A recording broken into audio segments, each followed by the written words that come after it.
have heard the name Frank Hunleth? If you have, make some noise. For those who haven't, Frank is the person who came up with nerves. The foundations of nerves were built on his experience building embedded devices through many years, and many have contributed to nerves in various ways, and many still do.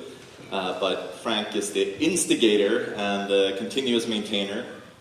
He's incredibly helpful, very knowledgeable, and he doesn't know where to put himself when you show him appreciation. So I'm thinking if we mortify him sufficiently, it just might penetrate. So I want to see if we can get a chant going. So Frank, Frank, Frank, Frank, Frank, Frank. Welcome to the stage, Frank Hunleth!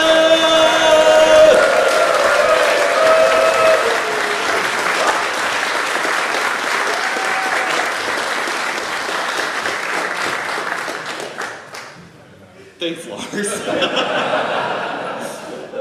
So, I had a lot of stuff in my head. I'm actually surprisingly nervous, and this is kind of weird, but this is like such a cool conference, and Lars and Steve have done such an awesome job, and everyone has helped. Like, this is just super fun for me, so if I start rambling, apologies, but I'm very excited about this. So, let's carry on. So first of all, when Lars first contacted me, he's like, Frank, I want you to speak. And I was like, of course I'm going to speak. And then I just started asking him a few questions. And he goes, no change logs, Frank. And I was just like, dude, like, this is a lot of my material. But I definitely appreciate the sentiment here as being on the receiving end of these talks. And he's just like, you know what, just, look at this talk, it's a conversation starter. And it's just like, oh, that's good advice. So maybe I can just talk about some things that I'm thinking about and get some feedback. And just the secret here is that, like, I actually like hearing from all of you. Like, hearing about this car is insane, and the theremin was cool, and you picked some parts that looked hard to me, and I probably would have avoided, and that was really awesome that you got it to work. So extra cool that this is your first experience and it worked out. So, and then he goes, okay, Frank, do stuff. and it's just like, Lars. I mean, yes, I want to talk about reliability and robustness and stuff like this, but like, this has a little risk. And so, spoiler alert, I'm not going to do any of this stuff, and I'm kind of feeling, I'm still on Lars. I'm apologizing because I'm probably going to do the most boring presentation possible, because what I want most is to make these nerves devices completely boring to me. Like the ones that my company, I don't want to hear about people having trouble in the field. I don't want to do support. I don't want to do any of this. I want these things to basically just be happy devices and have happy users, and just me get to work on some fun nerve stuff without having to do support. And I think that probably mirrors a lot of what you all did. And then he put me right after the coffee break. So I really hope the caffeine helps, and let me just get into this. So first of all, I'm going to tell you a little bit about what I do day to day, not nerves, just to give a little context of where these devices are. And then I'm going to go into some of the pieces that I think might be useful if you have devices in similar, or you have to remotely manage devices similar to what we do. So first of all, there are backup presentations. So if you want to know more, I did this presentation almost a couple years ago, Codebeam.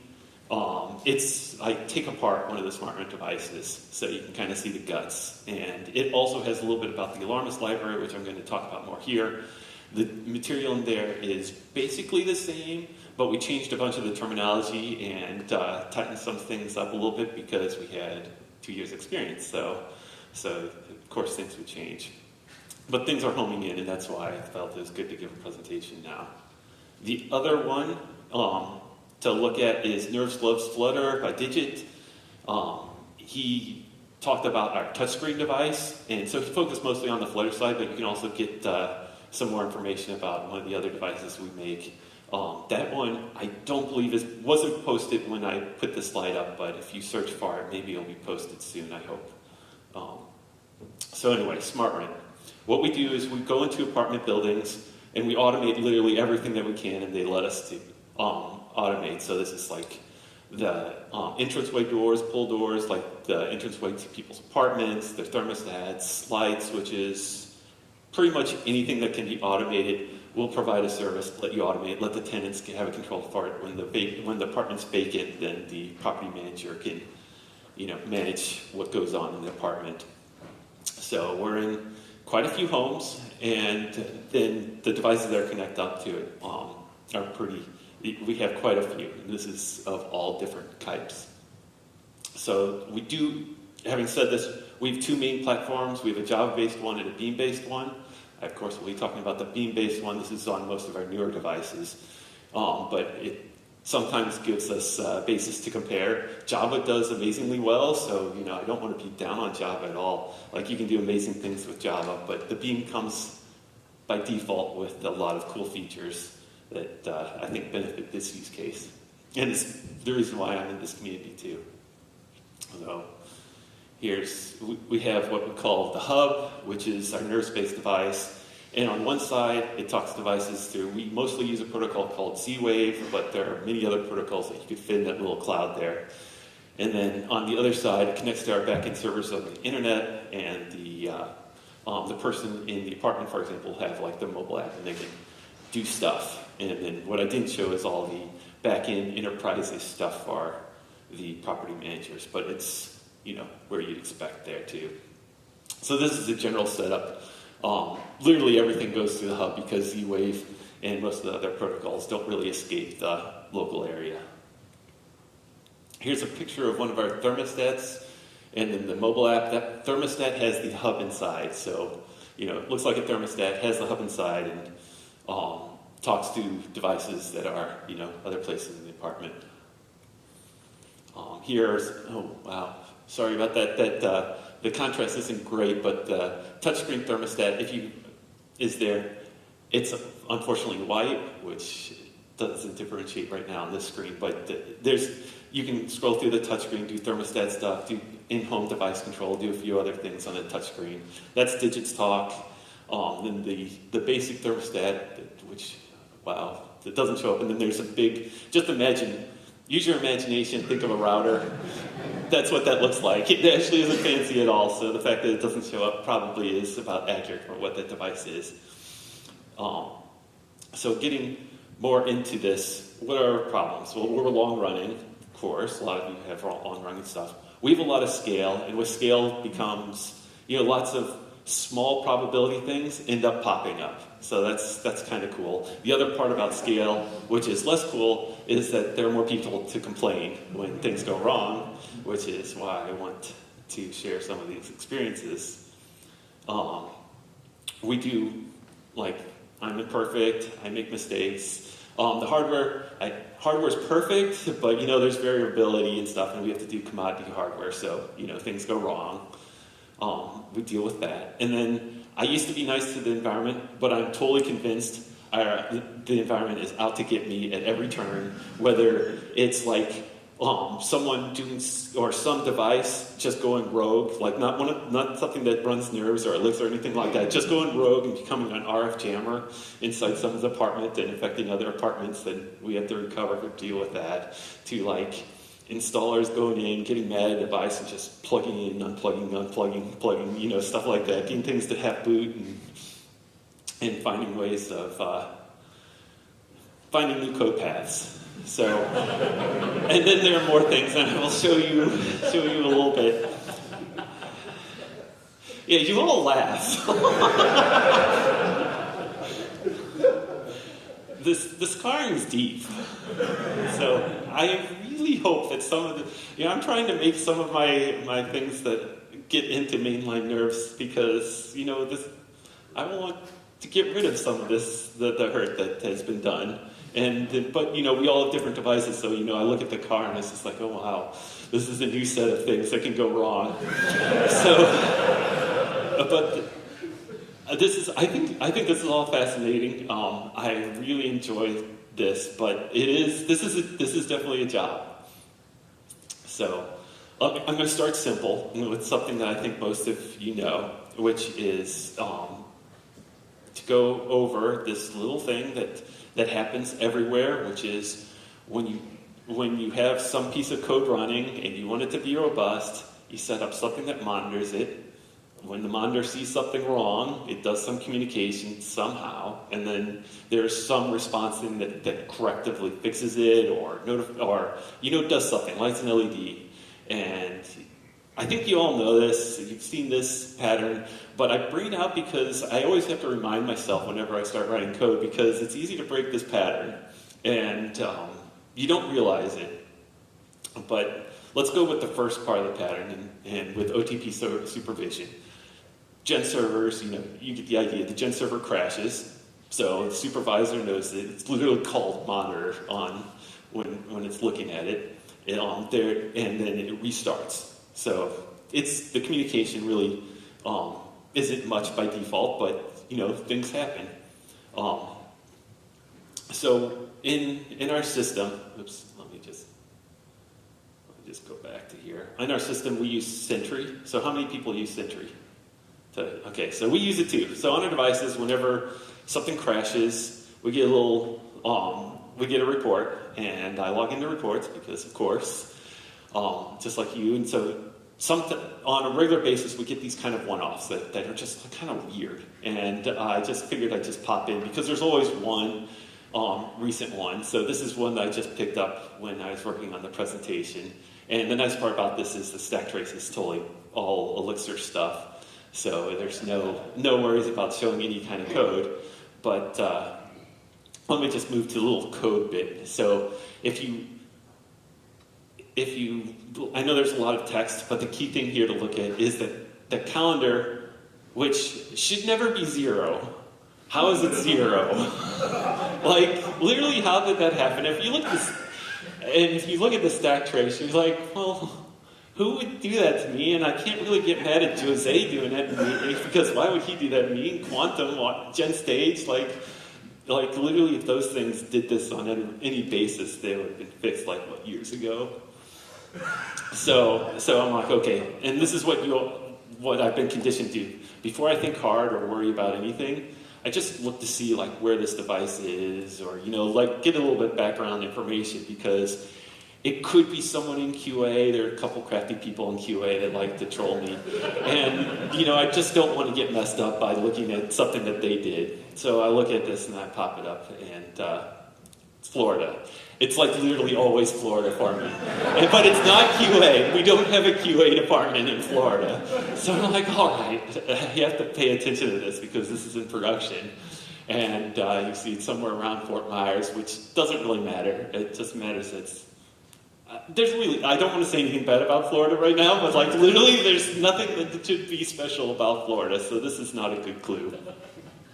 So I'm like, okay, what is this apartment complex? Is this one of the notorious places that have some clever people in it? And then this is the complex. I offer this picture just because I thought it was unique to architecturally interesting, I guess. So anyway, it's this. I don't think this is a clue. So then I was just like, okay, let me check the weather. And all right, I'll go through this. And I don't know if anyone was quick enough to see the timestamp on the Sentry report. It's totally buried. And also, you need to do some time zone manipulation to figure out. So anyway, try to guess where the problem was. So here's the temperature.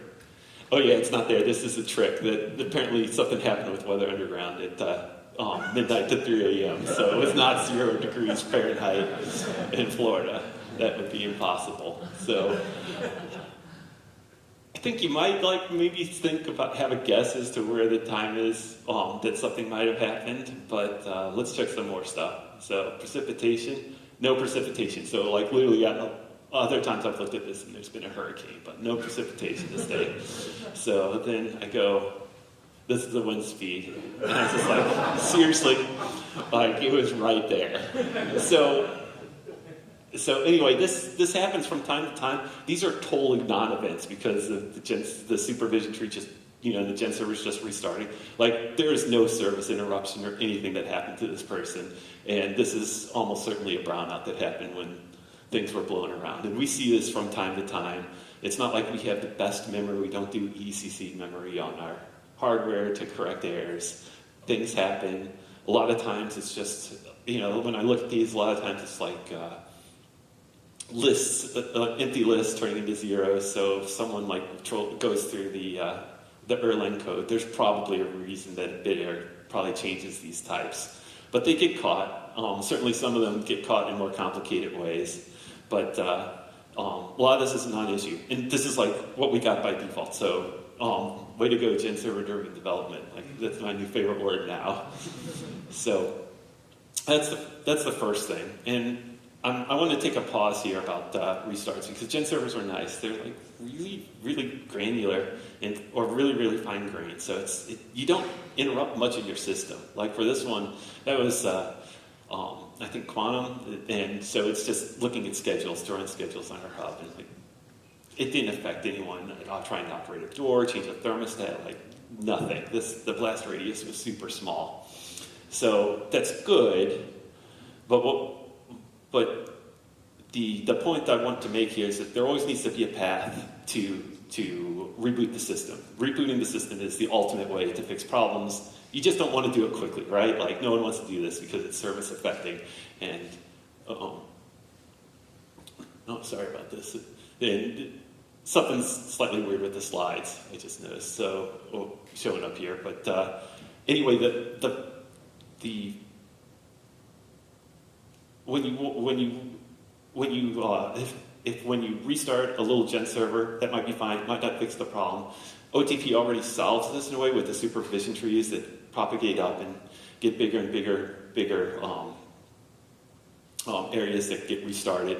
But at some point, you want to make sure that you can get to a reboot, because the worst thing in the world is to have a device out there that is stuck with where it's like somewhere the supervision tree has already terminated, the application is stopped, but there's no connection to reboot the device, so you can't remotely connect to the device, and you have to send someone over to it. And for us, that's very expensive, as you might imagine, because we don't even have many people working in Florida, so usually it takes someone to fly over or call the tenant that's in there, and you could imagine calling the tenant to debug their thermostat is not really the greatest look at all. So we like to have these things get to places where if something really weird happens, we can at least access the device. But the second point is that you do this, and then you quickly find out that you might have rebooted too soon. So there's while you want to reboot the system, you definitely want to be mindful to keep the scope or keep the device up for periods where you can do a firmware update or remotely access it to debug. This is very easy for me to say and seems like completely obvious, and then when you get into the weeds of like developing some sort of piece of code, and you're like, oh yeah, it just goes like this, and then QA doesn't find it because it's not like these are frequent things. These are weird things that happen. And you can only simulate so much in QA, and usually it's a surprise. And then all of a sudden you find that you're in a reboot loop, and the reboot loop on a slow cellular connection is really hard to connect to. So we have ways of, as soon as something connects, you can send like a short Elixir command that we can turn off a lot of stuff and get things into a good state so there's more time to deal with it. But over the course of development, we've gotten more sophisticated in how we delay parts of the restarts so that you can always connect and rescue a device that's in trouble, or at least get diagnostic information so we can actually push out a fix far in the future. So anyway, I say all this stuff so in support of some of the next slides that I'll see, and you'll see where I'm going. So the next topic that I wanted to talk about is, okay, fine, gen server restarts, an exception happens. But that's not the only type of problem that can happen. You can also have things can get slow, right? And when things get slow, they get to be unusable. And so sometimes things just get slow due to the Flutter UI that we have on our touchscreen device. That's a massive piece of code. Sometimes we've had weird stuff that's happened with the GPU that gets into a loop and it gets kind of busy and slows things down. Like, that wasn't expected, but it is a little bit service affecting, and a lot of the Erlang stuff runs perfect, but not everything.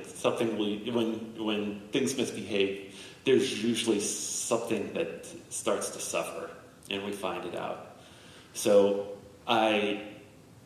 in general, for this style of problem, we don't go with the super gen servers and supervision trees to handle it. And I think some of you might think appropriately, like, well, Frank, their timeouts just, you do calls, they time out, and all that stuff is true. I think in practice it's a little bit harder, and I think that's why a lot of people go to circuit breakers, and there are other kind of patterns, higher level patterns, because when there gets to be enough software involved with setting timeouts, it gets a little bit hard to think about and figure out how your system's going to behave.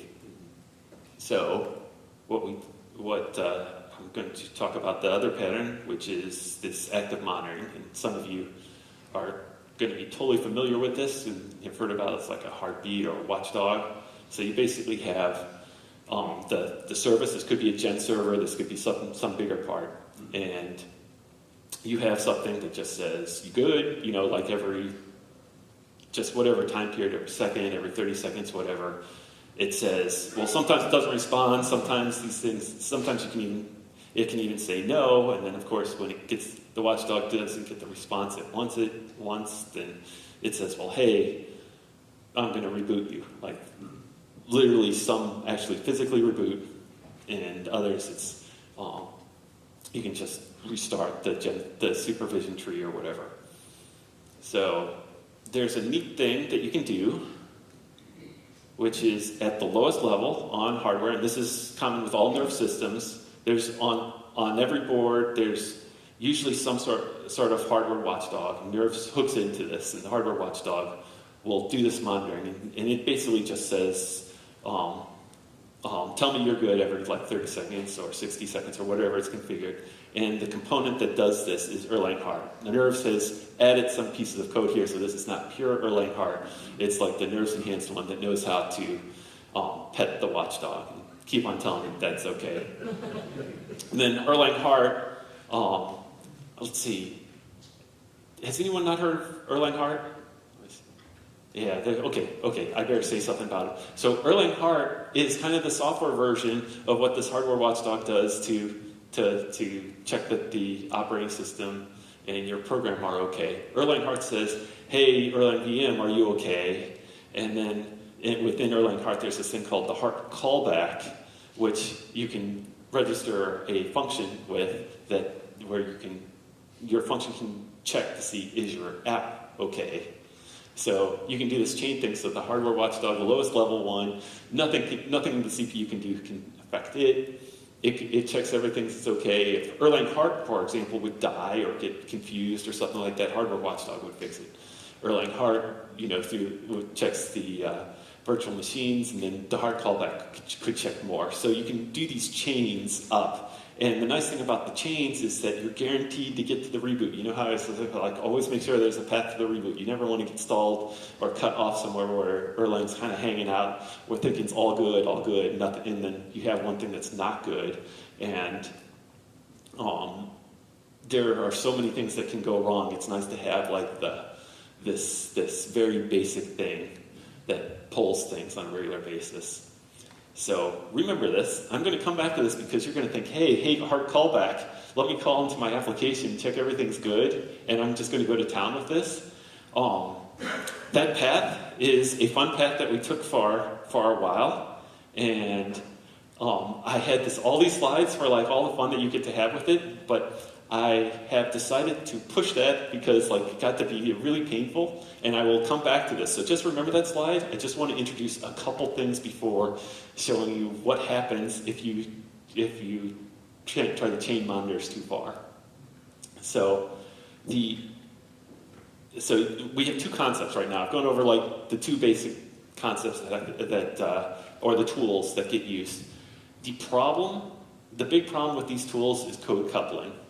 And our system got big enough, and I don't even know if it takes that big, that where the code that monitors what's going wrong being close in locality to the code that handles what's going wrong is challenging.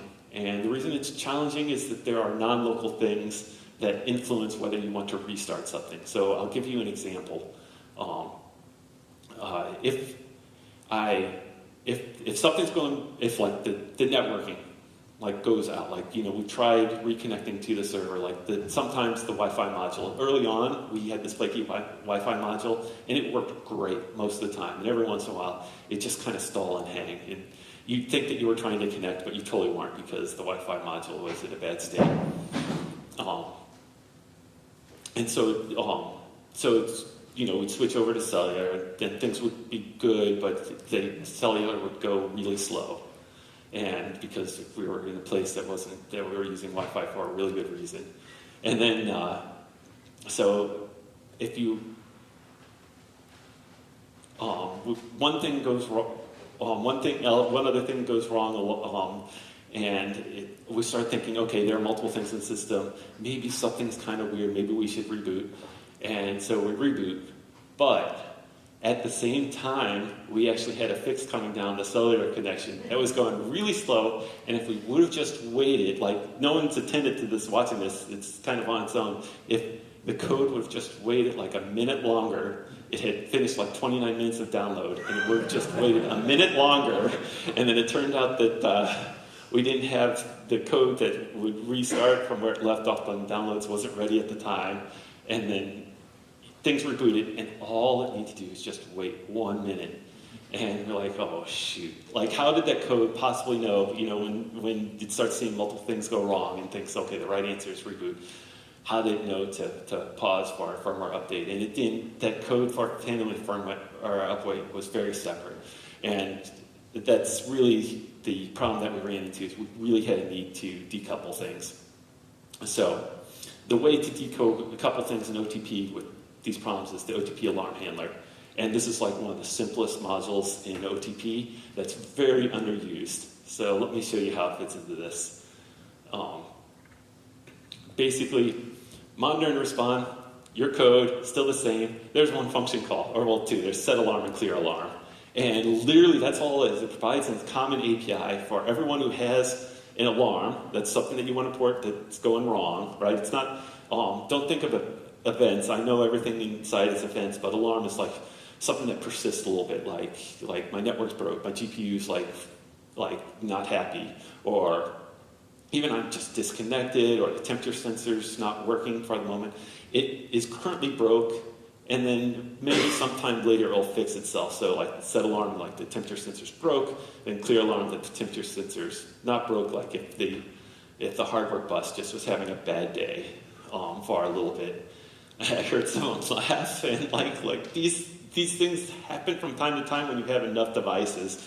You'll see that even some simple like I2C bus, for reasons that probably make a lot of sense in this environment, but you can't really see because it's in somebody's apartment, like they somehow the hub's right next to the blower for the furnace, and the blower, when it turns on, you know, does stuff that somehow gets interpreted in the I2C bus as a couple bits, which throws off the controller. And those of you who used I2C buses, that if the couple bits that get flipped in the right place, well, the thing can hang, and then you know, it will. There's code in place to unhang it, but you know, it's out of service for a little bit, and then you don't get temperature events, and you're like, oh, what happened to my sensor? So these things, so other code needs to know when things aren't reliable. Temperature sensor is super important. You don't want to run the heater or cooler with you. You're not really certain about the temperature. So you set alarm, and then everyone who needs to know about it registers directly or indirectly via the gen event. So that's in a nutshell. The one trick with alarm handler is that it's super simple. And if you go to the docs, it will say, I counted like 4 or 5 times, that this is really simple. Don't use like a more full-fledged alarm handler. Please use a more full-fledged alarm handler. Look, we implemented it like this. Please use that as a reason to replace the simple one that we provide with a more capable one. And that's how Alarmist came to be, because we started building out our alarm handler at SmartRent, and that turned into Alarmist. So Alarmist does the basics, right? It attaches in at the right spot. You can pull it. You can say, get me what alarms are currently set, which ones are cleared, and you can also like say, I want to get a message, an Erlang message whenever alarm gets set, or you can match, and just say, whenever anything with any network interface goes wrong, just tell me about it. So those are the basics. It keeps track of that. And then it does something that we found useful that I'll give an example, which is lets you compose alarms. So composing is just like if this thing's wrong at this part of the system, if this thing's wrong, and this thing or this thing, then make a new alarm, because I know I need to do something special when this set of things are going off in the system. So this feature has let us simplify a lot of code, because if you imagine that you just type out all the code just to do some Boolean logic, or there are a couple other enhancements that we have there. That's like a lot of code, and since this code doesn't get exercised a lot, except under rare circumstances, it's kind of hard to unit test thoroughly. A lot of things get missed, so having a core library encapsulate this was the helpful part. And then the last feature that it gives right now is you can register a callback. So when a certain alarm gets set, it can call a function for you. And the common pattern we had at SmartRent was we would create gen servers, we'd register for, we would subscribe to an alarm, we'd check to see if the alarm was set, and if it were, we got the message, it would do something, and then if that crashed, if we, because when alarms go off, sometimes you're in a bad state and everything starts going wrong, so you have to do all this defensive programming to make sure that you didn't make things worse just in you're trying to process something legitimate. So we have a way to just register that callback with Alarmist, and it will handle a lot of the kind of annoyances that can happen when multiple things start failing. So here's like a code example in IEX. So if you just start Alarmist just at the IEX prompt, you can instantly subscribe. I just called this, alarm names are typically using Elixir or Erlang naming conventions. So since I'm in Elixir, I'm using those. So it's a module name. So in Erlang, it'd be an atom, just like any other module. So I subscribe to them, so I expect to get a message. Then I use the alarm handler interface to set the alarm. The only caveat here is that the set alarm interface is slightly tricky because you have to pass it a tuple. You'll see in the next slide how it's super easy to typo this. The first element of the tuple is the actual alarm. The second one's called the description. Think of the description as, I want to give you some debug data because when these things get set, maybe it'll be helpful when knowing what maybe this will be another clue that you can use to do it. It's not, my experience is mostly it's not really for programmatic purposes, or certainly we don't use it for programmatic purposes at SmartRent. We use it for debug data, like if it's stack trace somehow, something that might help us debug. And then I run flush, and you can kind of see a little bit of the event message. There's a whole lot more with timestamps and previous states and all kinds of stuff.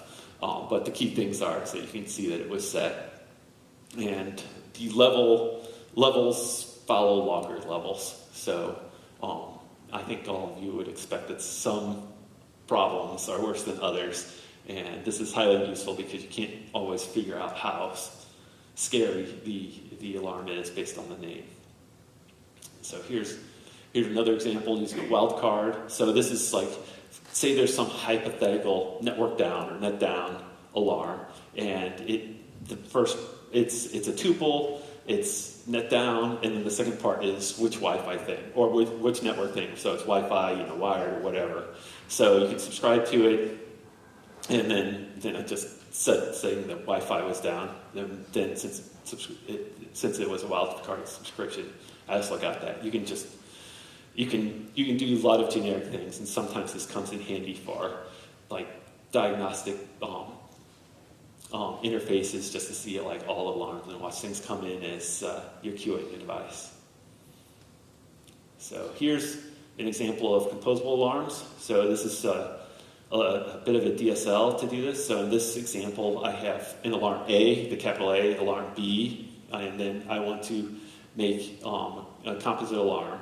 And so the way I do this is I use alarmist alarm, and then it provides the alarmist macro, which lets me expand that to, in a kind of a Boolean in Elixir language expression. So the tricky, so you do this, and then all of a sudden, you're working with this system, and you're like, oh shoot, B's kind of flaky, right? Like, let's just pretend the B alarm just goes off for like 10 milliseconds or something, and then goes away. Don't know why it does it, but like you just don't care. Like apparently that's that short amount of time is just it resolved itself. Like imagine that you get an alarm when a network connection isn't connecting to your backend server. And that code automatically retries. Well, that is a very important thing for people to know, because your device isn't going to be available. On the user interface, you might want to turn on an LED or something like that to say that the backend's not connected. But retries kind of make it go away. And maybe you don't want to take any bigger action until it kind of sticks there for a while. So you can do this thing, you can call functions, and there are a bunch of these. This one, dbounce, is a particularly useful one, because if B is on for 1,000 milliseconds, then it's really on. So then this composite alarm would be set, as soon as that satisfies. So that's that part. And then this one turned out to be a little bit more code, but this is how you could register a short callback for a lot of the remediation. So we tend to use the word remediation for the functions that get called to fix things. And amazingly, a lot of them are really short. Like the hardest part of knowing, of fixing things is really figuring out when the right thing is to call the thing that fixes it. So in this case, there's this hypothetical fire detected alarm.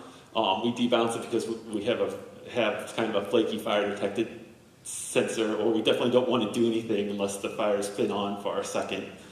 And so once that's happened, then the fire alarm goes off, and then we've registered the suppress function, so you can kind of see the MFA there.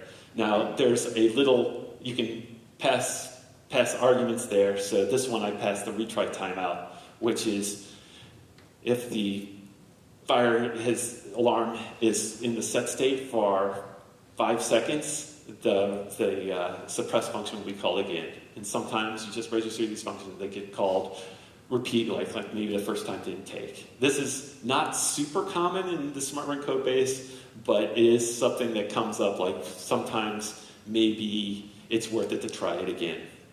Right? Yes? 2. Perfect. I'm almost done. So here, I just want to say how this fixes itself up. So if you remember that monitor chaining, so what we did was we connected up to our application. I put the shields up because we had to put all this protection code, because the hard callback, you look at it funny, and it says, I'm bad, which tells Erlang hard it's bad, which reboots everything. So then we had all this code here to bulletproof all this. And all this stuff on the top, I totally made it up, but it's kind of similar things, that you might want to look for in the code for when to give up. You also have to respond in time. We wanted to stop that process when a firmware update's going there. When we're remote debugging, oh yeah, that one was a fun surprise. But some people learned to leave remote debugging sessions going, so got to time that out because, well, that's embarrassing. So anyway, we stopped doing all this, and I'm just moving boxes around, and then I'm going to change some colors, so prepare yourself. I don't change the text. So then, in this slide, these things turned into alarms, they get aggregated into the reboot needed alarm, and reboot needed reboots, right? Like, it doesn't do magic, but shocking, reboots don't always work. And, afterwards, since I don't have time, I can tell you all stories about how initiating a reboot sometimes stalls. But this other side comes in with the hardware watchdog and all of a sudden, and this will get us out of this situation where it gets the hard callback, maybe, and checks if reboot's needed. Then it finds that, then it tells Erlang no, definitely not good. Hardware watchdog, doesn't get responded to. And then we have a full reboot and we can access the device again. So I put in a whole bunch of things that we learned. And really this is mostly stuff that once you get used to alarmist and start using, you might refer to this. It's not super important for me to discuss, but there are patterns and there's some things that turned out to be just totally fine. And that is my talk. So thank you all for listening.